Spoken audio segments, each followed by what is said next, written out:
భార్గవి రాజు కథ. ఎపిసోడ్ చివరి. కాల ఆలయంలో చివరి యుద్ధం. భూమి రత్నాన్ని పొందిన తర్వాత భార్గవి రాజు చేతుల్లో 6 దివ్య రత్నాలు ప్రకాశించాయి. పురాతన పటం చివరిసారిగా వెలుగుతూ వారైన ఒక రహస్యమైన కాల ఆలయం వైపు కైసొకళ్ళైందై. ఆలయం లోపల సమయం ఆగిపోయినట్లు నిశ్శబ్దం అలుముకుంది. గోడలపై గతం, వర్తమానం, భవిష్యత్తు చిత్రాలు కనిపించాయి. ద్వారం మీద ఇలా రాసి ఉంది: సమయాన్ని గౌరవించే వారికే కాలరత్నం లభిస్తుంది. అప్పుడే చీకటిరాజు తన పూర్తి శక్తితో ప్రత్యక్షమయ్యాడు.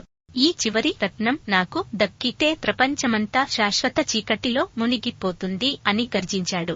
అతని చీకటి శక్తి ఆలయాన్ని కంపించింది. రాజు దివ్యశంఖాన్ని ఊదగా నీలి కాంతి వ్యాపించింది. భార్గవి 6 రత్నాలను కాల మండపం మధ్యలో ఉంచింది.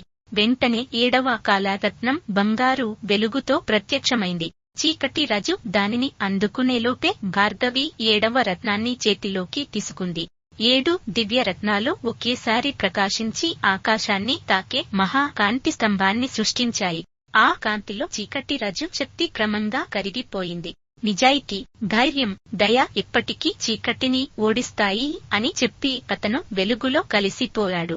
కాల ఆలయం నెమ్మదిగా ఒక అందమైన ఉద్యానవనంగా మారింది. గ్రామ ప్రజలు భార్గవి రాజులను 7 రత్నాల రక్షకులు అని గౌరవించారు.